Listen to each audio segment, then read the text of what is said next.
Today I'm working on a Honda 80R dirt bike. I do not know what year it is.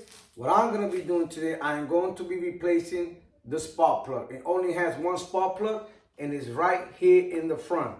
What I'm going to be using is a 5/8 spark plug socket, a little extension, 3/8 ratchet, NGK spark plug. In the description below, I will write which one I'm using.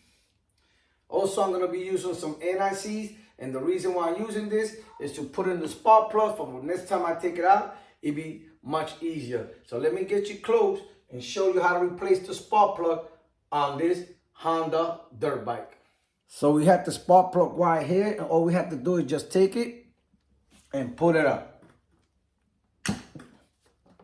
Once you put it up, it has this rubber piece here. I don't really know what it is. All we do is just remove it. Now the spark plug is exposed, and we're gonna use our socket and just start removing it.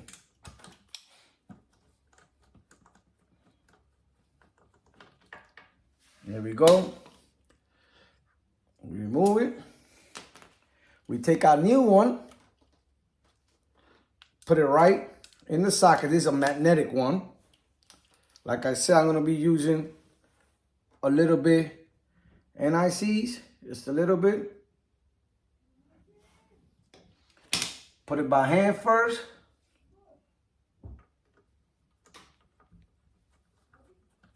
You could have did it without the socket in it, but I'd rather do it like this and then look at it, make sure it's good.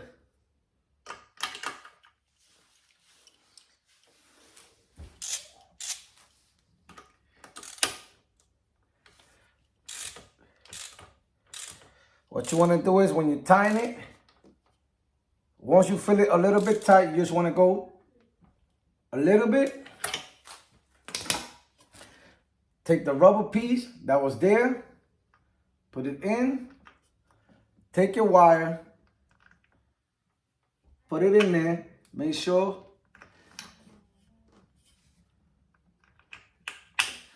And that's it. Make sure it clicks and you have replaced your spark plug on your Honda 18R. Later.